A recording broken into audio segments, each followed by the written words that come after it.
Hello, and welcome to today's Painful Thought. Today we return to our journey on Painful Thoughts about healing from trauma. Painful Thoughts.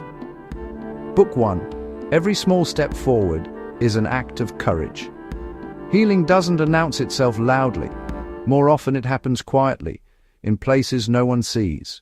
A step that looks insignificant from the outside, choosing to eat something nourishing, pausing to breathe before reacting, allowing yourself to cry without judgment, can be the very thing that begins to shift the direction of your life.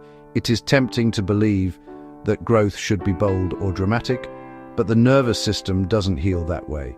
It prefers repetition, steadiness, and safety. Small steps create the conditions for larger change to unfold. Each act of courage may come with ambivalence. You may wonder if it even counts, or whether it's enough. This is a common distortion in recovery.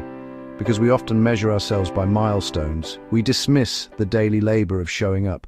Yet research in interpersonal neurobiology tells us that these micro-movements, moments of noticing, redirecting, or self-soothing, are what rewire the brain and calm hyperaroused emotional systems, Siegel 2012.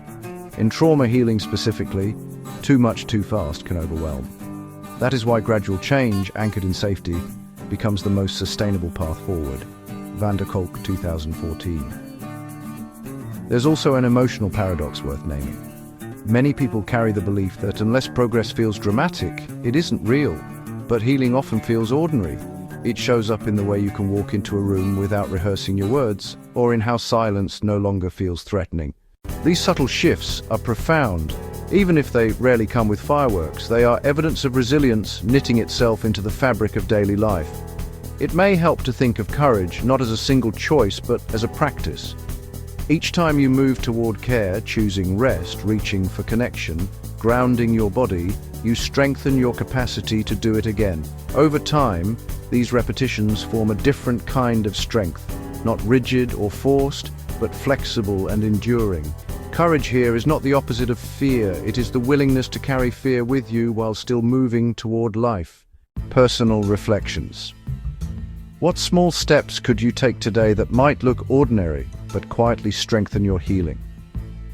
In what ways do you minimize your progress, and how might you begin to notice it differently? How does your body respond when you take a step toward care, even a very small one? What would it mean to allow slow healing instead of pressuring yourself for dramatic change? Where in your daily life do you see evidence that you are already practicing courage? Thank you for watching. Please like, comment, and share. Until next time, I wish you less painful thoughts.